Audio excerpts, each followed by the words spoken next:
सर्वांना नमस्कार. बहरेल प्रेम भाग 19.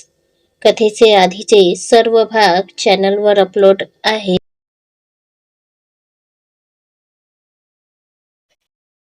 AP group of company.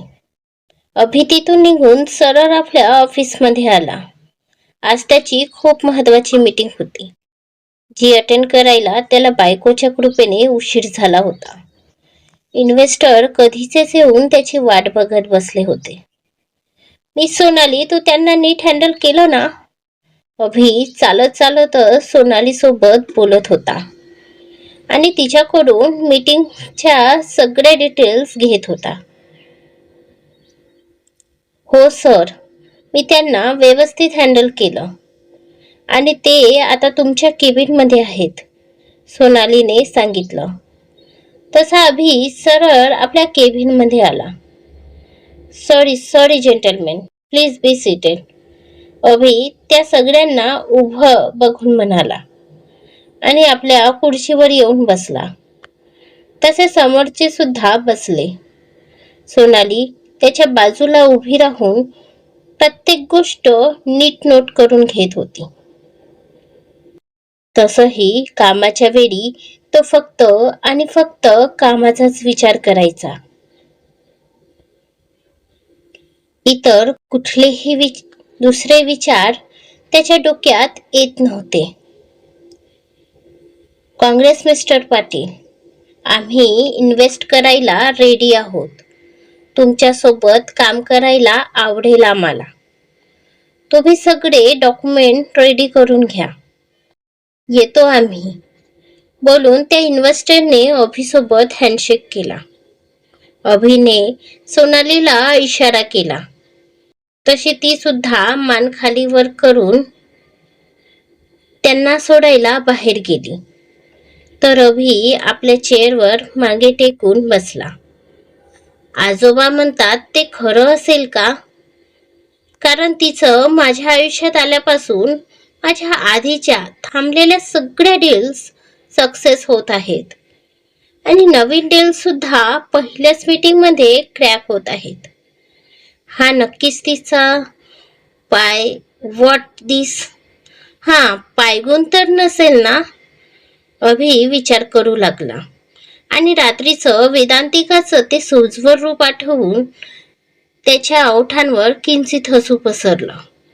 मला तिला काहीतरी गिफ्ट द्यावं लागेल. पण सगळे नो प्रॉब्लेम. मी म्हणेल त्या दिवशी तर तुम्ही टोमणा दिला होता. Yes, but what can I buy for her? पण मी नेमकं तिच्यासाठी काय घेऊ? गर्ल्सला काय आवडते मला काय माहिती. सर, मी सगळे डॉक्युमेंट्स रेडी करून घेतले आहेत. तुम्ही एकदा चेक करून घ्या. सोनाली अभिसमोर फाईल करत बोलली. मी नंतर चेक करतो, अभि म्हणाला. तशी सोनाली जाऊ लागली. Miss Sonali, please wait. अभिने तिला आवाज दिला. तशी ती थांबली आणि तिने अभिला बघितलं. आज तर तिला आकाशात उडायचं मन होऊ लागलं.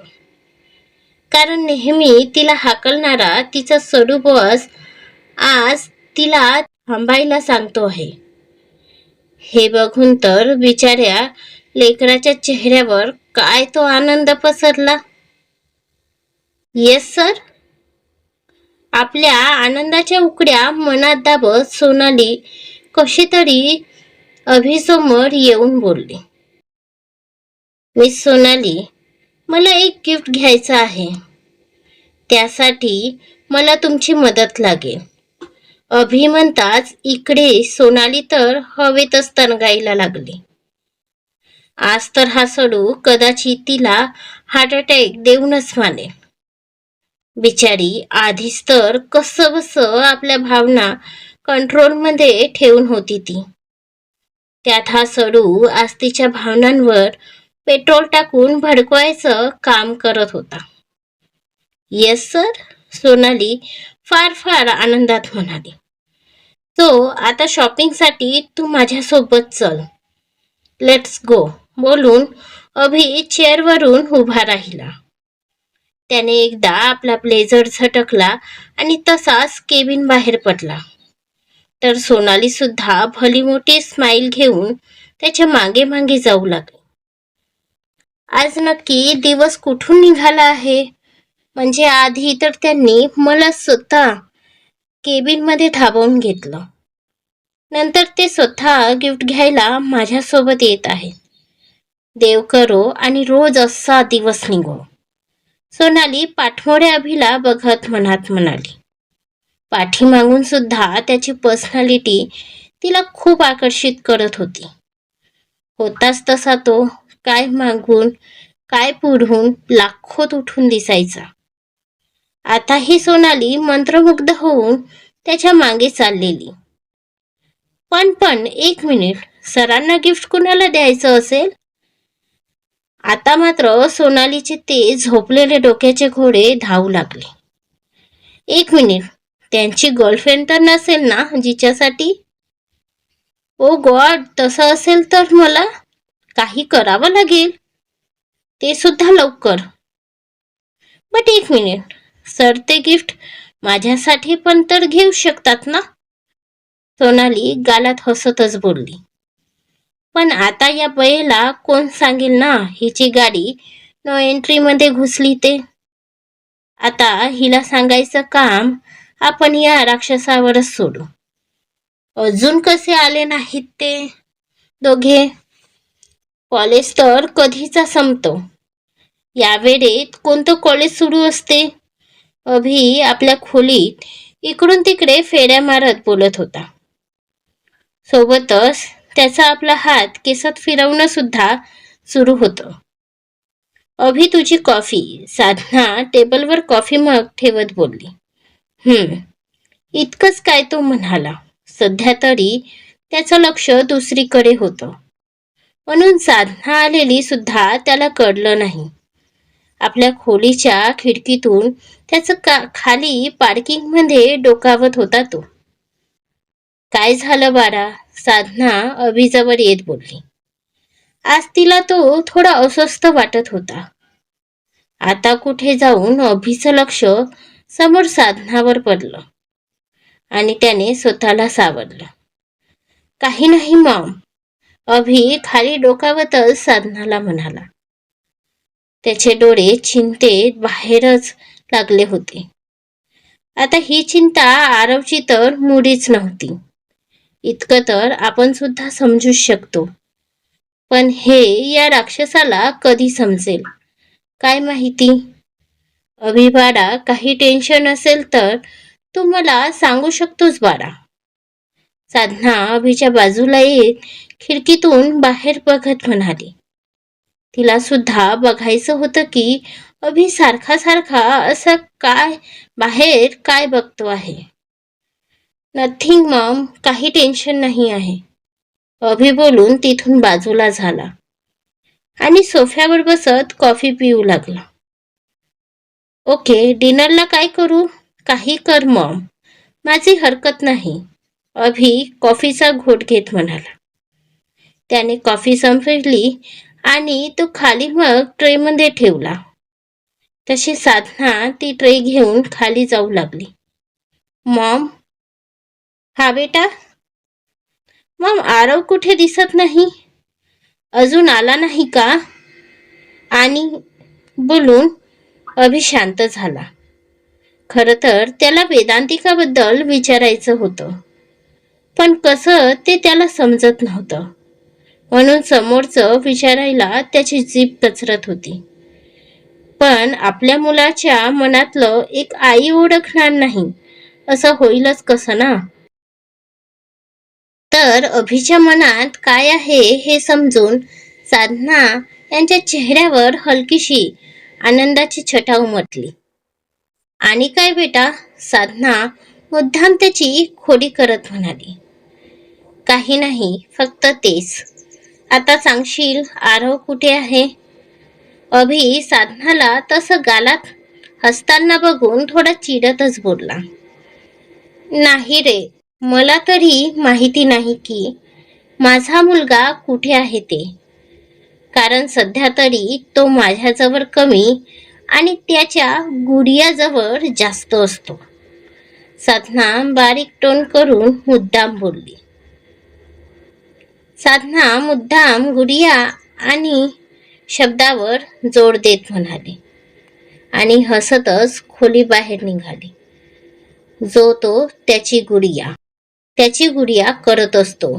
कुणीतरी सांगा यांना, ती माझी बायको आहे, माझी प्रिन्सेस, ना की त्याची गुडिया. अभि दाट ओठ खात चिडतच तोंडात बोलला आणि गाल फुगवून बसला. आता जर वसंतराव यांनी त्याला असं बघितलं असतं ना, तर नक्कीच त्याची खेचल्याशिवाय राहिले नसते. खाली हॉलमध्ये मात्र राजीव, साधना आणि वसंतराव यांच्यात हास्याची जत्रा भरली होती. काय सांगता सुनबाई? वसंतराव हसत. हो बाबा, अभिचं तोंड अगदी पाहण्यासारखं झालं होतं बिचारा. तुम्ही त्याला काही सांगितलं तर नाही ना? नाही बाबा, मी त्याला एक अक्षर सुद्धा सांगितलं नाही. पण त्याची तगमग बघून मला खरंच वाईट वाटत आहे. बरं केलं सुनबाई, त्याची हीच तगमग धडपड त्याला आणि वेदांतिकाला जवळ घेऊन येईल. बघाच तुम्ही म्हणता तसंच होऊ द्या बाबा. बरं साधना, पण नक्की आहेत कुठे आरव आणि वेदांतिका? राजीवजी. अहो, ते दोघे आरवच्या खोलीत आहेत. वेदांतिकाला त्याला काही विचारायचं होतं, पण जेव्हापासून गुडिया आली आहे, आरवच्या चेहऱ्यावर वेगळीच चमक आली आहे. वसंतर. असणार का नाही बाबा? शेवटी किती वर्षांनी त्याला त्याची बाहुली भेटली आहे, ती सुद्धा इतकी गोड. त्याच्या हातात असतं तर त्याने वेदांतिकाला सोडलंच नसतं. हे मात्र तुम्ही खरं बोलतात सुनबाई. वसंतराव हसत म्हणाले. Gudiya, I am very proud of you. आरवचा आवाज आला तसं डायनिंगवर बसलेल्या राजीवजी, वसंतराव, अभि आणि साधना यांचं लक्ष तिकडे गेलं. तर आरव आणि वेदांतिका हसत पायऱ्यांवरून उतरत होते. तशा इकडे अभिच्या चेहऱ्यावर आठ्या पडल्या. हे दोघं कधी आले आणि ही खोलीत का आली नाही? हिने खोलीत तर बदलली तर नसेल ना? ओ गॉड, पण काल तर ही खोलीतच झोपली होती. अभि आपल्या विचारात इतका गुंतला होता की आरव आणि वेदांतिका आपल्या जागी येऊन बसल्याचं सुद्धा त्याला समजलं नाही. पार्टनर, सगळं नीट झालं ना? कुठे अडचण वगैरे तर नाही आली? नाही पार्टनर, काही अडचण नाही आली. सगळं अगदी चांगल्या रीतीने झालं. आपली गुडिया तर खूप हुशार आहे. तिने अगदी परफेक्ट पद्धतीने सगळं केलं. मला काही सांगावं लागलं नाही. आरव वेदांतिकाकडे बघत म्हणाला. तशी वेदांतिकाने स्मित हसत मान खाली घातली. शाब्बास गुडिया, समोरही अगदी असंच मन लावून करायचं. आणि हो, काही अडचण आली तर मी आहेच ना मदतीला, ऑलवेज. आरव हसत म्हणाला. तसे सगळे सुद्धा थोडे थोडे हसले.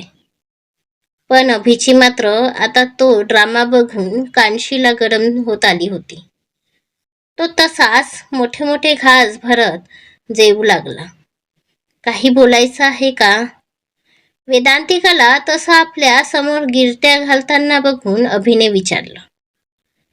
तशी वेदांतिकाच्या बोटांची चुरबुर सुरू झाली. हो, नाही. ती थोडी कचरतच. काय झालं? बोल पटकन. अभि लॅपटॉपवर आपली बोटं चालवत म्हणाला.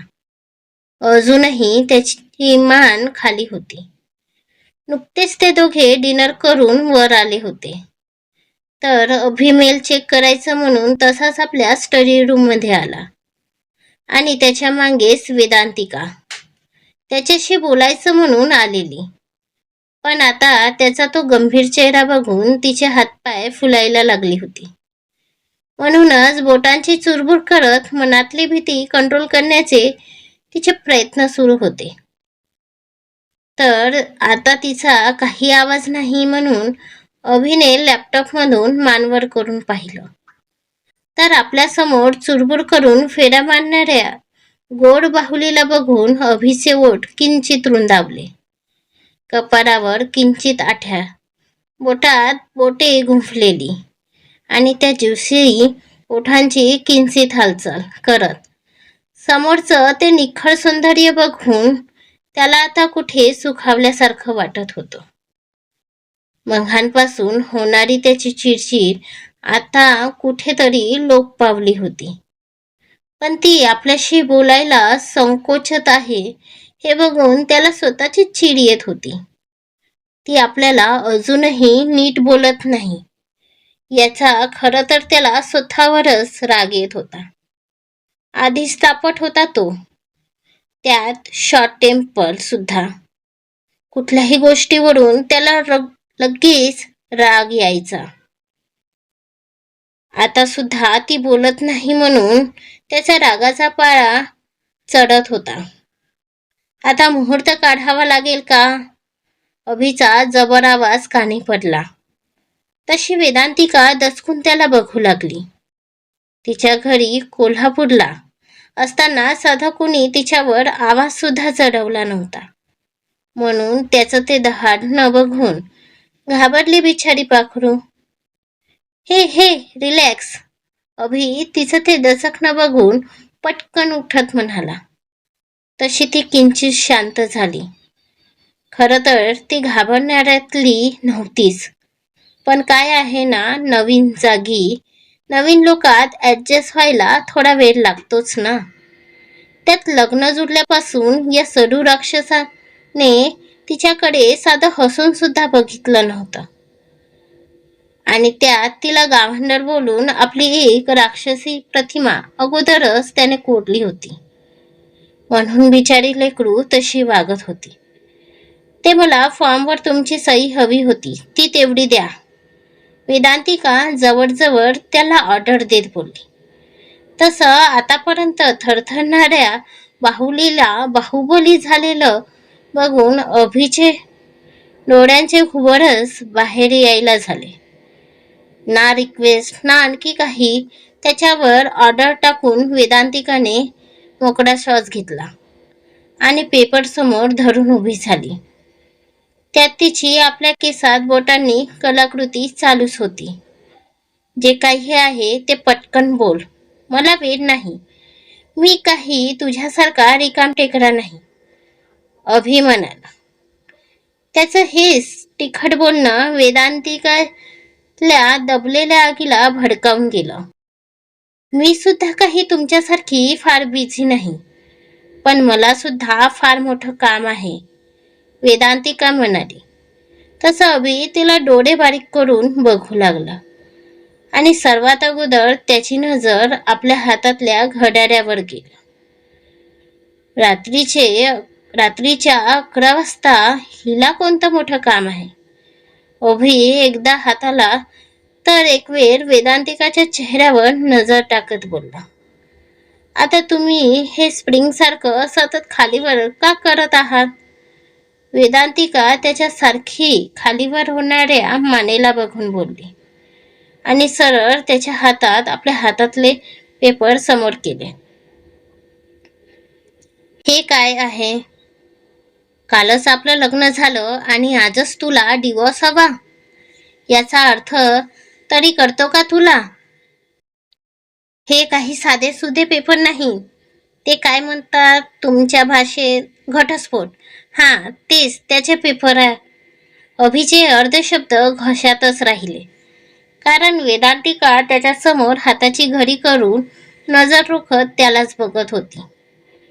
आणि आता कुठे त्याच्या लक्षात आलं की मगाशी तो घटस्फोट शब्द सुद्धा वेदांतिकानेच त्याला सांगितलं होतं. तसे आता त्याचे डोळेच बाहेर आले. काय झालं? बोला ना, आणखी बोला. नाही म्हणजे देवाने जीभ दिली म्हणून काही पण बोलायचं का? वेदांतिका शांत पण तितकीच ठामपणे म्हणाली. तसा आता अभिची बोलती बंद झाली. तिची ती शांत पण तितकीच कठोर नजर बघून त्याला तर काय बोलावं सुचत नव्हतं. आज पहिल्यांदा त्याने वेदांतिकाला या रूपात बघितलं होतं. त्याला वाटलं ती गावातली मुलगी आहे, म्हणजे ती नवऱ्याचं ऐकणारी, नवऱ्याला पती परमेश्वर म्हणणारी वगैरे वगैरे असेल. पण आपल्या समोर असलेल्या तुफान मेलला बघून त्याला तर स्वतःच्याच डोळ्यांवर विश्वास बसत नव्हता. काय झालं आता, गप्प का? आणि हे डिवॉर्स, हो बरोबर ऐकलं तुम्ही, डिवॉर्स शब्द इंग्रजी आहे आणि मला नीट बोलता सुद्धा येतो. पण मी मराठी आहे तर घटस्फोटच म्हणेन. ते जर मला हवं असतं ना तर लग्नालाच उभी झाली नसते मी. म्हणून तुमच्या डोक्याचे किडे तुमच्या जवळच ठेवा आणि पटकन त्या पेपरवर सही करा. वेदांतिका तर अशी काय बोलत सुटली की अभि मनात असून सुद्धा तिच्यासमोर बोलू शकत नव्हता. फक्त तिलाच डोळे आकसून बघू लागले. घाबरू नका, तुमच्या मालमत्तेचे समजणार नाहीत ना तुम्हाला, कारण तुम्ही इंग्रजांच्या जमान्यातले, म्हणून इंग्रजीत सांगते. तुमच्या प्रॉपर्टीचे पेपर नाहीत ते, म्हणून लवकर सही करा आणि मग करत बसा तुमचं काय आहे ते काम. बोलून वेदांतिकाने अभिला पेपरवर सही करायला खुणावले. तसं अभिने सुद्धा जास्त काही रिॲक्ट न करता तिथे टेबलवर ठेवून त्या पेपरवर सही केली. तशी वेदांतिकाने त्याच्या हातून तो पेपर हिसकावून घेतला आणि स्टडी रूमच्या बाहेर निघून गेली. बापरे, काय होतं हे? ही तर बोलायला लागली की ट्रेन सारखीच परत सुटते, समोरच्याला काही चान्सच सोडत नाही. पण काही असो, बोलताना सुद्धा किती गोड दिसते माझी तुफान मेल, अभि मनातच बोलून गेला आणि त्याचे ओठ किंचित रुंदावले. आता जर त्याला असं सोनालीने बघितले असते ना तर तिथेच बेशुद्ध झाली असती ती. पण तिच्या नशिबात कदाचित हे सुख नव्हतं. पण जिच्या नशिबात होतं ती आता हे बघायला तिथे नव्हती. पण एक मिनिट, मग ते पेपर होते कशाचे? आणि तिला आता कुठलं मोठं काम आहे? अचानक अभिच्या डोक्यात विचार आला. म्हणजे बघा, वेदांतिकाची दहशत इतकी होती की बिचाऱ्या लिहिता वाचता येणाऱ्या माणसाने न वाचता सही केली. पण आता अभिला तिथं थांबणं अशक्य झालं आणि त्याने तशीच स्टडी रूम बाहेर धूम ठोकली आणि आपल्या खोलीतून सरळ बाहेर जाणारच की तसेच रिव्हर्स गेअर घेत त्याने आपल्या धावणाऱ्या पायांना ब्रेक मारला आणि मागे वरून बघितलं तर त्याची तुफान मेल आता सोफ्यावर शांत झोपली होती. म्हणजे हे होतं हिचं मोठं काम? अभि थापा टाकतच म्हणाला, कारण त्याला वाटलं होतं की वेदांतिका इतक्या रात्री आरवच्या तर खोलीत गेलीच नसेल ना, म्हणून बिचाऱ्याचे धाबेदन आणले होते. पण आता तिला सोफ्यावरच झोपलेलं बघून आता कुठे त्याने सुटकेचा श्वास घेतला आणि त्याचे पाय वेदांतिकाच्या दिशेने चालू लागले. अशी शांत असली की किती गोड दिसते ही तुफान मेल. अभि वेदांतिकाच्या शांत चेहऱ्याला बघून मनातच हलकं स्मित करत म्हणाला. दुसऱ्या दिवशी, अभि, तुला आणि वेदांतिकाला आज जाऊन आपल्या कुलदेवीचे दर्शन घ्यायचे आहे, तर तू आज ऑफिसला जाऊ नकोस, साधना बाहेर जाणाऱ्या अभिला बघून बोलली. तसं अभिने त्यांना वरून पाहिलं. तसं तर मी आरूला तिच्यासोबत पाठवले असते, पण ते काय आहे ना, ही पूजा लग्न झालेल्या नव्या जोडप्यांनीच करायची असते. आरू तिच्यासोबत जायला आणि उगाच गुरुजींचा त्या दोघांना बघून गैरसमज नको व्हायला म्हणून. नाहीतर आरू तर काय तयारच आहे त्याच्या गुडियासोबत जायला. तुला वेळ नसेल तर मी आरूला सांगेल, तो जाईल त्याच्या गुडियासोबत. वसंतराव अभिला जडवायचं म्हणून बोलून गेले आणि अभिला बघू लागले. आता काय निर्णय घेईल अभि बघणं इंटरेस्टिंग ठरणार आहे. त्यात लग्नानंतरचा दोघांचा हा पहिला प्रवास असेल. पाहायला विसरू नका आणि कथा आवडल्यास लाईक शेअर करून चॅनलवर सबस्क्राईब नक्की करा. तरच तुम्हाला कथेचे भाग वेळेत मिळतील. धन्यवाद.